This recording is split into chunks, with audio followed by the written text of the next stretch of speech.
Hola a todos, un saludo.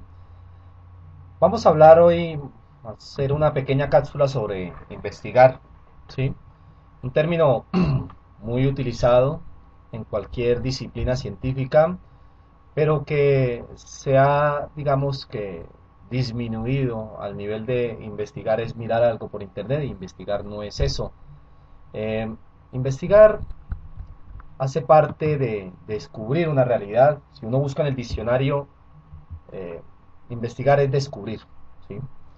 Pero digamos que dentro del horizonte investigativo hay tres elementos claves. Primero, la pluralidad de paradigmas a la hora de investigar, la multiplicidad de informes, de informes investigativos que generan nuevos enfoques dentro de la investigación y que digamos que en el campo de la psicología cada enfoque o cada escuela tiene una manera diferente de mostrar las investigaciones dependiendo del enfoque. Por ejemplo, el enfoque en psicoanálisis la investigación es más de corte crítico hermenéutico y las investigaciones en conductismo son más en relación a variables, entonces ya estaríamos hablando de investigaciones correlacionales. Los procesos el segundo punto dentro de este horizonte investigativo son los procesos metodológicos, los nuevos procesos metodológicos de investigación que buscan, digamos, integrar la investigación de la realidad social y la realidad en una situación particular casi que en vivo. Y uno ve que en Internet hay varios experimentos de investigación social en donde se buscan estudiar situaciones como la conformidad, la sugestión, la persuasión. ¿Ve? Y otro tercer elemento es la falta de rigor. La investigación antes, cuando no tenía la legitimidad a partir de la aplicación de pruebas técnicas científicas, se basó en lo que se sometía al juicio de los sentidos, o sea, lo que se percibía. Hoy en día se cuenta con un montón de herramientas de pruebas técnicas científicas para medir una realidad. Así que eso es el formalismo científico. Y el formalismo científico se hace parte, se alimenta a partir del método científico, que es la prueba que se usa, y del conocimiento científico, que es toda la serie de categorías o de teorías que están alrededor del fenómeno que se investiga. Bueno, y lo que busca una investigación es encontrar respuestas acerca de una realidad determinada y con esas respuestas generar nuevos interrogantes que sería una proyección de las limitaciones de la investigación, pero que en últimas esto, una investigación yo creo que debe generar más interrogantes que respuestas, porque las respuestas se abordan en los objetivos y en las hipótesis, pero los interrogantes hacen parte, digamos, de las, las variaciones o las relaciones que hay en el fenómeno que se estudia con otros nuevos factores asociados a ese fenómeno. Y bueno, eso es todo lo que rodea la investigación científica. No es solamente hablar por hablar, no es solamente dar una opinión o un juicio, sino medir ese juicio, ¿cierto? A partir de una prueba técnica científica y a partir de allí alimentar el conocimiento. Bueno, pero eso es un camino que no es fácil, es un camino complicado, porque a veces, digamos que dentro de las investigaciones, antes de empezar o durante el proceso, se presentan muchas limitaciones y a veces se ve que las hipótesis no generan hallazgos significativos o que no va a generar un impacto, digamos, dentro de la investigación. Por lo tanto, se deben cambiar las hipótesis, se deben cambiar las preguntas problema y de ahí para allá, si se cambian los objetivos, debe cambiarse toda la investigación.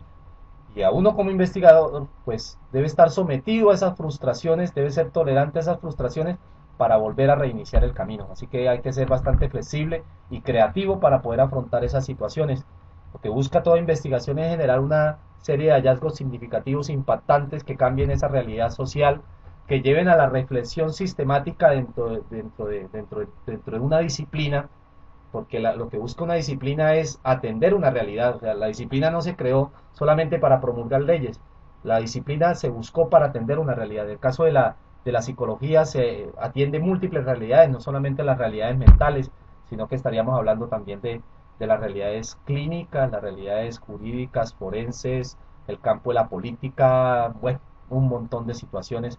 Eh, en el caso particular, me interesa la realidad educativa, entonces la psicología educativa y a partir de las investigaciones que realizamos nosotros, pues buscamos generar esas reflexiones sistemáticas dentro del campo formal de la psicología educativa para entre todos tratar de cambiar esa realidad, ¿no?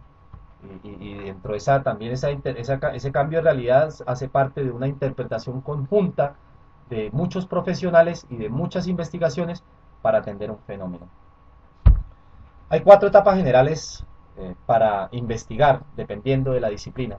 Las etapas son, primero, la selección y definición de un problema a investigar, la planificación de esa investigación, ejecutar el proceso de investigación, informar sobre los resultados. Entonces, digamos que en la primera etapa, que es seleccionar o definir el problema de investigación, pues se tiene un amarre motivacional, un amarre personal de que yo quiero descubrir una realidad X que me afecta, ¿sí? Entonces empiezo a buscar y a hacer recopilación bibliográfica o un estado del arte sobre esa realidad. En un caso personal, investigo sobre creatividad y rendimiento académico, empiezo a investigar. En el segundo paso, ya cuando investigo, quiero saber cómo medir esa realidad. Dentro de la metodología de la investigación, qué pruebas voy a usar para medir esa realidad y cómo voy a discriminar los grupos para aplicar esas pruebas. Dentro del tercer paso es ejecutar el proceso de investigación. ¿Y cómo voy a ejecutarlo? Pues aplicando la prueba y analizándolo con un programa de análisis estadístico que me permita generar otra serie de resultados mucho más profundos acerca de esta realidad o cómo las variables se relacionan entre sí. En el caso de la investigación que llevé a cabo es cómo se relaciona bajo rendimiento académico con alta creatividad o bajo o alto rendimiento académico con baja creatividad, y así vienen jugándose entre esas dos variables grandes que son bajo y alto rendimiento académico y baja y alta creatividad, también otra serie de variables como colegios públicos con colegios privados. Así salieron un montón de variables y muchas relaciones, y a partir de eso, de este análisis estadístico, pues esto se genera una interpretación o una descripción mucho más compleja de cómo juegan estas variables y cómo se relacionan. Y bueno, al final, cuando se encuentran y se completa el cuerpo de la investigación, lo que busca es difundir los resultados en un congreso de psicología o en un congreso de alguna disciplina determinada, o publicar el trabajo de investigación a modo de artículo en una revista indexada de alguna universidad o de alguna institución científica. Pues ahí están las etapas del proceso, que es seleccionar el problema, planificar la investigación, realizarla y comunicar las conclusiones. Todo se busca que al final uno no se guarde eso, sino que lo que uno busca para cambiar esa realidad y para enriquecerla es, primero, promover más conceptos dentro de esos marcos teóricos para otras investigaciones, y generar informes y publicaciones para que la gente conozca, o al menos la comunidad científica, porque las personas no tienden a leer este tipo de publicaciones, que la gente conozca qué se investigó y cuáles fueron los hallazgos. Bueno, pues digamos que hay una situación inicial y una situación objetivo dentro del horizonte investigativo. Es qué nos interesa y qué resultados se muestran. Y lo que nos interesa, como lo había dicho anteriormente, es qué me motiva a mí a investigar, por ejemplo, rendimiento académico. Entonces yo quiero estudiar por qué me va mal en matemáticas y me iba bien en artística, perdón. Quiero saber por qué me pasa eso, pero si solamente hablo de lo vivencial y no lo articulo con lo científico o con el discurso científico, con la hermenéutica científica, pues digamos que el discurso se va a quedar en demagogia.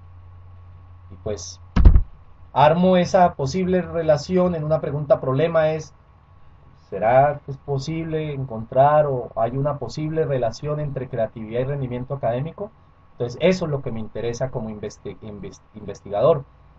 Dentro de ese horizonte o ese camino, ese proceso, pues de llegar a la situación objetivo, tenemos que enfrentarnos a cómo encontrar estas respuestas. Pues tengo que buscar la forma de cómo medir esa relación entre rendimiento académico y pensamiento creativo. Tengo que discriminar los grupos de niños con bajo rendimiento académico, con alto rendimiento académico, aplicar la prueba y mirar si hay una relación entre esos posibles resultados, además de los colegios en donde se desarrollan. Y al final encuentro un patrón interesante que es, los niños con bajo rendimiento académico escolarizados tienen altos puntajes en la prueba de pensamiento creativo, lo que muestra en mi investigación que hay una hipótesis cero o una hipótesis nula que muestra que no tiene que ver el alto rendimiento académico con la alta creatividad. Eso fue lo que encontré. Entonces a partir de allí ya descubrí una realidad, ¿cierto? Pero de una manera válida científicamente. Y bueno, pues para terminar, decir de que la investigación científica es un método formal que lleva al conocimiento, un método flexible, un método que busca generar hallazgos significativos para cambiar la realidad social, que, que además de encontrar respuestas, busca generar nuevos interrogantes y, y busca una manera rigurosa, una manera compleja de entender la realidad, no solamente desde lo discursivo, sino también, digamos, desde la aplicación de un test legítimamente confiable que permita, digamos, generar nuevas respuestas para a partir de esas respuestas generar otra serie de investigaciones o programas de intervención de una realidad determinada. Así que muchas gracias por su atención y estaremos hablando en una próxima oportunidad.